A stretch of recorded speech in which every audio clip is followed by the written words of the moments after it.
নমস্কার, আপনারা নিশ্চয় সুস্থ আছেন, ভালো আছেন।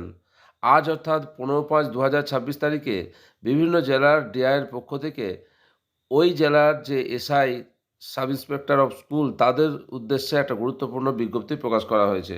যার বিষয়বস্তু হচ্ছে appointment of DDO at the government sponsored institution under the jurisdiction of your circle.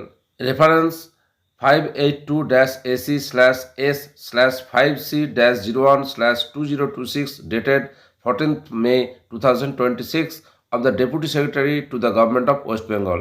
অর্থাৎ পশ্চিমবঙ্গ সরকারের ডেপুটি সেক্রেটারি 14/5/2026 তারিখে যে একটা বিজ্ঞপ্তি প্রকাশ করেছিলেন যে সমস্ত গভর্নমেন্ট স্পন্সর স্কুলের যে ম্যানেজিং কমিটি সেটা ডিসমিস হয়ে যাচ্ছে এবং সেখানে ডিডিও নিয়োগ সংক্রান্ত যে বিজ্ঞপ্তি প্রকাশ করেছিলেন তারই পরিপ্রেক্ষিতে সমস্ত জেলার ডিআইরা কিন্তু এই অ্যাপয়েন্টমেন্ট লেটার ডিডিওর জন্য দিচ্ছেন এসআইদের এবং বলা আছে যে এসআইয়ের জুরিডিকশনে অর্থাৎ এসআই যে সার্কেলের মধ্যে আছেন সেই সার্কেলের সমস্ত স্কুলের ডিডিও তিনিই হবেন। বিজ্ঞপ্তিতে বলা আছে পশ্চিমবঙ্গ সরকারের ডেপুটি সেক্রেটারি 14/5/2025 বিজ্ঞপ্তির ভিত্তিতে এসআইদের অর্থাৎ সাব ইন্সপেক্টর স্কুলদের ডিডিও অর্থাৎ ড্রয়িং অ্যান্ড ডিসবার্সিং অফিসার হিসেবে নিযুক্ত করা হচ্ছে ওনার সার্কেলের সমস্ত স্কুলের জন্য।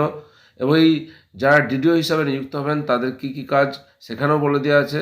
You are also inform that cheques of MDM fund, capital grant, laboratory grant and SSM fund may be signed on emergency basis.